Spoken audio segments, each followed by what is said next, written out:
It's for those of you that I have not met in person, or maybe don't remember your name so far. I'm a Madison native. Grew up on what's now the Near East Side. Back in the day, I'm a lifelong Lutheran. Back in the day when we had communion twice a year. And then we went to a big jump where we had it once a month. And I would never be dressed like this. Never. So my grandmother and many of my elders would make sure of that. So we've come a long way as Lutherans. We're continually reforming.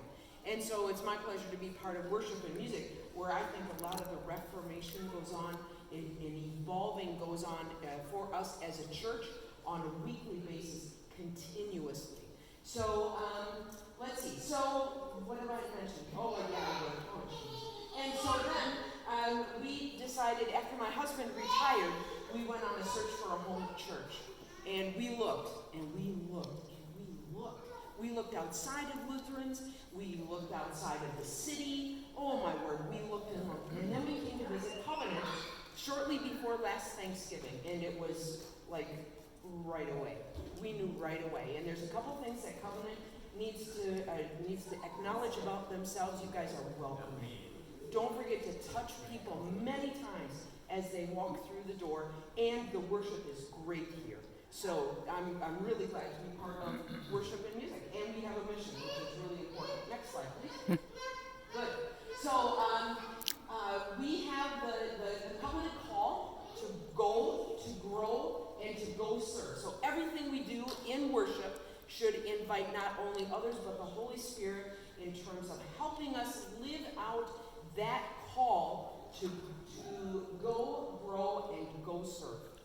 Okay, so there's a couple things that we're working on right now. Of course, we have a special worship that are really, really quite special. Future topics, Pastor Sarah mentioned today about the improvement in prayer cards. So we'll be looking for your feedback about that. You don't need to be part of the committee to give us your feedback about worship and music. So if this works for you, if it could be better, come see me. That's perfectly fine. The other thing we're talking about is what is the purpose of the process of pew pads, and who really looks at the data inside? So we think about pew pads as being a way to sort of connect with one another horizontally across the pew, but then we look at pew pads as an opportunity for outreach and community. Because as we're collecting that data in the office, if we see your name hasn't been on that pew pads for maybe 2-3 weeks, that's an opportunity for us to reach out and say, hey, is everything okay? So we're talking about that.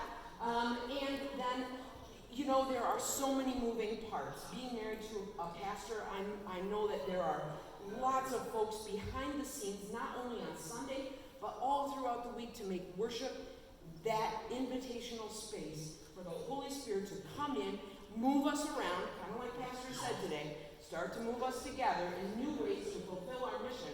So that takes a lot of people to contribute a little. And so pastor's job is to preach and preside, to offer that part of the Holy Spirit. And our part is to support all of that. We don't want her running around saying, oh, how many ushers do we have today? How many communion assistants do we have today? That's our job. So if you could step up, if you haven't filled out a time and talent sheet, it can be done online, it can be done in person, come see me, we'll do that. And if you offer, you will be asked. Can I say that? Yeah. So think about how you can support the mission of